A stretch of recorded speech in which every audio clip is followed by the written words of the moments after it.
कंधार तालुक्यातील मन्याड नदीचे पात्र कोरडे पडले असून ऊर्ध्व मनार प्रकल्पातून मन्याड नदीत पाणी सोडण्याची मागणी श्री क्षेत्र उमरज ग्रामपंचायतसह मन्याड खोऱ्यातील शेतकऱ्यांच्या वतीने जिल्हाधिकारी नांदेड यांच्याकडे एका निवेदनाद्वारे केली आहे। 19 एप्रिल रोजी जिल्हाधिकारी नांदेड यांनी दिलेल्या निवेदनात असे नमूद करण्यात आलेले आहे की मन्याड खोऱ्यातील श्री क्षेत्र उमरज परिसरात भीषण पाणी टंचाई निर्माण झाली असून या टंचाईमुळे गावातील नागरिकांना पिण्याच्या पाण्यासाठी मैलो दूर भटकावे लागत आहे। तसेच पशुधनाची दयनीय अवस्था झाली आहे।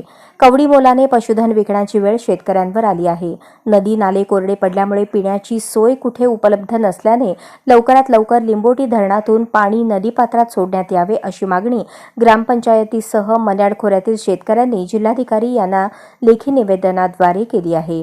या निवेदनावर गावचे सरपंच जयश्री जनार्दन केंद्र, उपसरपंच गणपत राठोड, जयश्री जनार्दन केंद्र, उपसरपंच गणपत राठोड, विनोद पाटील तोरणे, विश्वंभर भुते, अमोल देशपांडे, सदाशिव भुजंगा तोरणे, विलास सांगवे, एकनाथ तोरणे, पांडुरंग भुक्ते, बालाजी भीमराव तोरणे, शामराव गायकवाड, मुजा पदमपल्ले, शिवाजी गुट्टे, राजेश भुत्ते, गोविंद भुक्ते यांच्यासह मन्याड खोऱ्यातील अनेक शेतकऱ्यांच्या स्वाक्षऱ्या आहेत।